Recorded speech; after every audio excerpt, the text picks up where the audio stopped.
Assalamualaikum warahmatullahi wabarakatuh. Perkenalkan, nama saya Rifki Aulia Rahman dari Fakultas Pendidikan Teknologi dan Kejuruan, Program Studi Pendidikan Tata Boga, kelas 1B, dengan nomor NIM 2007524.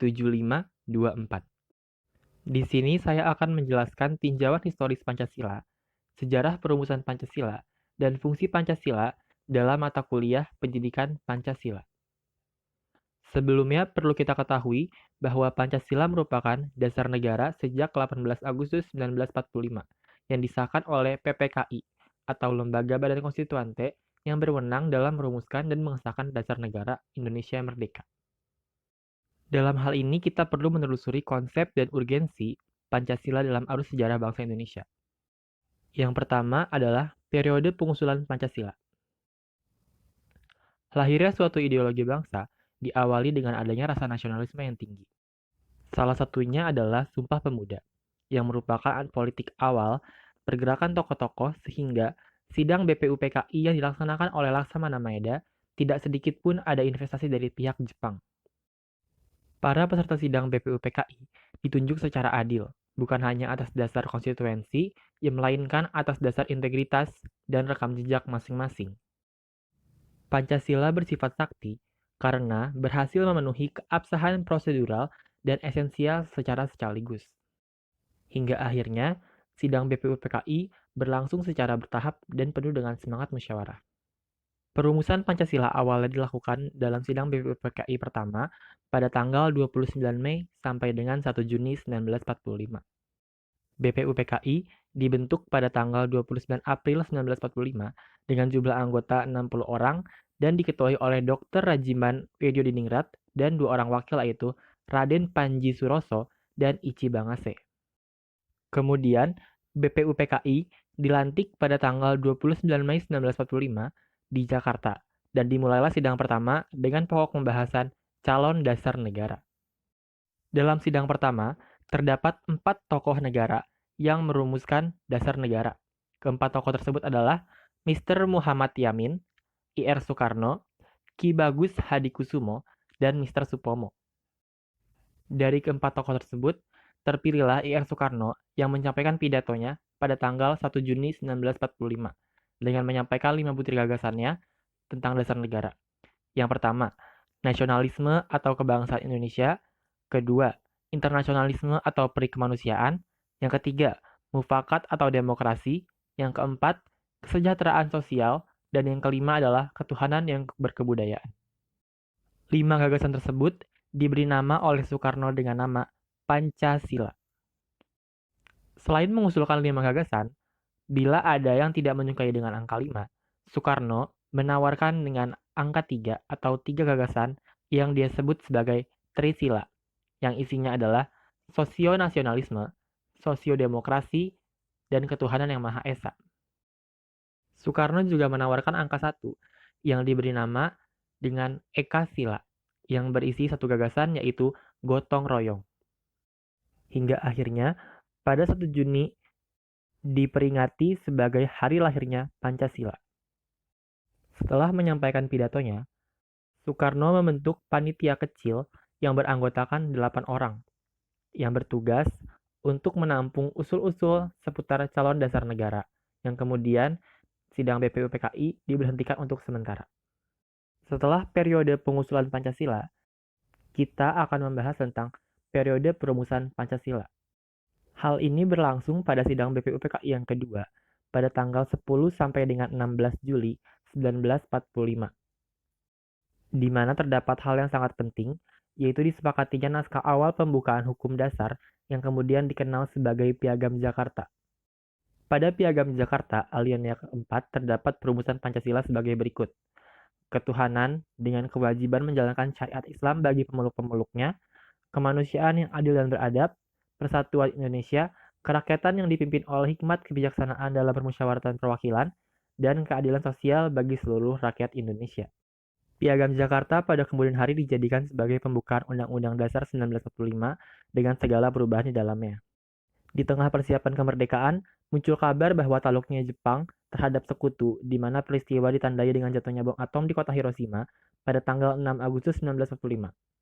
Yang kemudian pada 7 Agustus 1945, pemerintah pendudukan Jepang di Jakarta mengeluarkan maklumat, yang pada intinya, maklumat itu berisi tentang perintah untuk memerdekakan Indonesia secepat mungkin. Kemudian pada tanggal 8 Agustus 1945, tiga tokoh yaitu Soekarno, Hatta, dan Dr. Rajiman dipanggil ke Vietnam untuk membentuk panitia persiapan kemerdekaan Indonesia yang beranggotakan 21 orang dan dibentuklah PPKI. Pasca jatuhnya bom di kota Hiroshima, tidak membuat Jepang takluk terhadap sekutu, hingga akhirnya pada 9 Agustus 1945, sekutu kembali menjatuhkan bom di kota Nagasaki. Setelah itu kekuatan Jepang sangat lemah, hingga akhirnya terpaksa menyerah pada sekutu di tanggal 14 Agustus 1945. Tentunya, tokoh-tokoh nasionalis yang mendengar kabar bahwa Jepang telah jatuh, segera mengambil keputusan politis untuk melepaskan diri dari bayang-bayang kekuasaan Jepang dan memilih mempercepat kemerdekaan Indonesia. Setelah membahas perumusan Pancasila, kita masuk kepada pengesahan Pancasila, di mana pada tanggal 12 Agustus 1945, Soekarno, Hatta, dan Dr. Rajiman Wedodiningrat dipanggil ke Vietnam. Setelah mendengar kabar bahwa tanggal 14 Agustus Jepang jatuh kepada sekutu, pada tanggal 15 Agustus 1945, ketiga tokoh tersebut kembali ke Indonesia dengan kedatangan disambut oleh desakan para pemuda. Para pemuda mendesak agar segera memproklamasikan kemerdekaan Indonesia secara secepatnya. Namun saat itu terjadi kesalahpahaman antara golongan muda dan golongan tua, hingga akhirnya pada tanggal 16 Agustus 1945 terjadilah peristiwa penculikan Soekarno dan Hatta ke daerah Rengas Dengklok, sehingga tanggal 16 Agustus diperingati sebagai peristiwa Rengas Dengklok. Nyatanya desakan yang dilakukan oleh pemuda itu berhasil. Pada akhirnya, tanggal 17 Agustus 1945 diproklamasikanlah kemerdekaan bangsa Indonesia, yang dimana teks proklamasi didiktekan oleh Muhammad Hatta dan ditulis oleh Soekarno pada dini hari. Kemudian, naskah proklamasi tersebut diketik oleh Sayuti Melik, namun rancangan pernyataan kemerdekaan yang disiapkan oleh BPUPKI yang diberi nama Piagam Jakarta belum dibacakan karena keadaan politik yang berubah. Setelah kemerdekaan pada 17 Agustus, pada tanggal 18 Agustus 1945, PPKI bersidang kembali untuk menentukan dan menegaskan posisi bangsa Indonesia yang semula terjajah menjadi merdeka. Sejak saat itu, PPKI dianggap sebagai badan nasional yang bergerak secara mandiri atas prakarsa Soekarno dan ditambahkannya 6 anggota dengan maksud mewakili seluruh komponen bangsa Indonesia. Sebagai bangsa yang merdeka, Indonesia memerlukan dasar negara, undang-undang dasar, pemimpin, dan perangkat lainnya untuk menghasilkan beberapa keputusan. Rumusan Pancasila dalam pembukaan Undang-Undang Dasar 1945 sebagai berikut. Yang pertama adalah ketuhanan yang Maha Esa, 2. Kemanusiaan yang adil dan beradab, 3. Persatuan Indonesia, 4. Kerakyatan yang dipimpin oleh hikmat, kebijaksanaan dalam permusyawaratan perwakilan, dan yang kelima adalah keadilan sosial bagi seluruh rakyat Indonesia. Setelah diproklamasikannya kemerdekaan, kemudian bangsa Indonesia mengesahkan Undang-Undang Dasar 1945. Namun nyatanya, masih saja terdapat ancaman dari berbagai pihak, salah satunya adalah Belanda yang kembali ingin menjajah Indonesia. Tindakan yang dilakukan oleh Belanda selama kembali menjajah Indonesia adalah melakukan agresi selama kurang lebih 4 tahun. Setelah itu, pengakuan kedaulatan bangsa Indonesia oleh Belanda diakui pada tanggal 27 Desember 1949. Maka saat itu juga terjadi berbagai polemik politis yang dilakukan oleh campur tangan Belanda terhadap Republik Indonesia. Salah satunya adalah mengubah Republik Indonesia menjadi Republik Indonesia Serikat pada tahun 1950. Itu, Undang-Undang Dasar 1945 tidak berlaku, maka dari itu dibuatlah Undang-Undang Dasar Sementara 1950.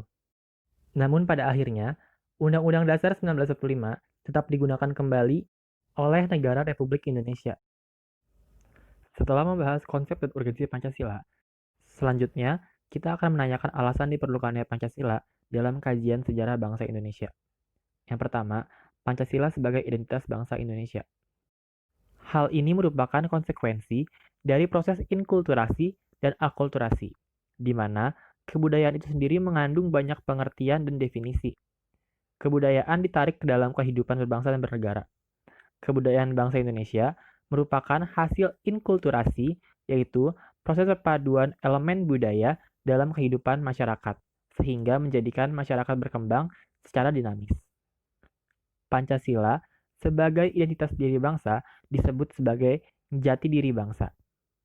Karena hal ini diungkapkan secara literatur, baik dalam bentuk bahasan sejarah bangsa maupun bahasan pemerintahan di Indonesia. Yang kedua, Pancasila sebagai kepribadian bangsa Indonesia, di mana disebutkan bahwa kepribadian bangsa Indonesia artinya nilai-nilai ketuhanan, kemanusiaan, persatuan, kerakyatan, dan keadilan diwujudkan dalam sikap mental dan tingkah laku serta amal perbuatan. Artinya, perbuatan tersebut merupakan ciri khas dari bangsa Indonesia yang bisa dibedakan dengan bangsa-bangsa lainnya. Yang ketiga ada Pancasila sebagai pandangan hidup bangsa Indonesia. Dikatakan sebagai pandangan hidup, artinya nilai-nilai dalam Pancasila diyakini sebagai kebenaran, kebaikan, keindahan, dan kegunaannya oleh bangsa Indonesia untuk dijadikan pedoman kehidupan bermasyarakat dan berbangsa serta bernegara.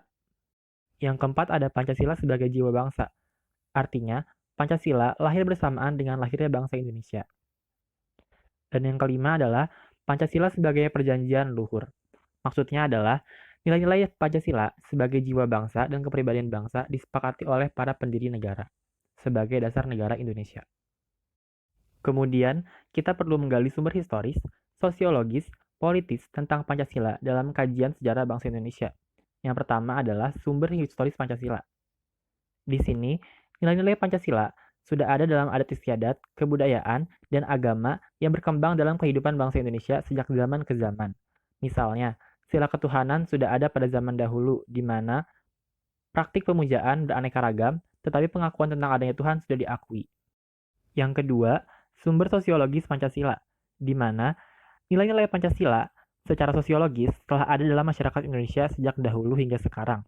Contohnya ditemukan dalam masyarakat Indonesia adalah kebiasaan gotong royong yang dapat dilihat sejak dahulu kala. Sampai sekarang masih terjadi kegiatan gotong royong.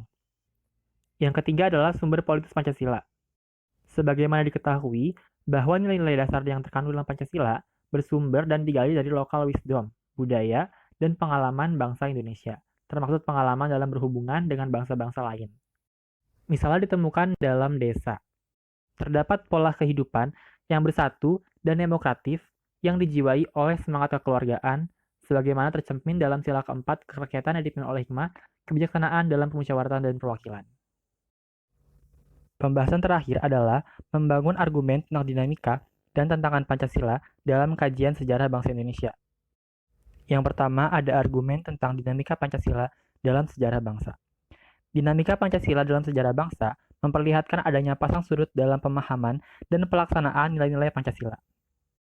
Pancasila berkedudukan sebagai sumber dari sumber hukum, sudah selayaknya menjadi ruh dari berbagai peraturan yang ada di Indonesia. Pancasila sebagai dasar negara mengandung makna bahwa nilai-nilai Pancasila harus menjadi landasan dan pedoman dalam membentuk dan menyelenggarakan suatu negara. Yang kedua, ada hubungan Pancasila dengan proklamasi kemerdekaan.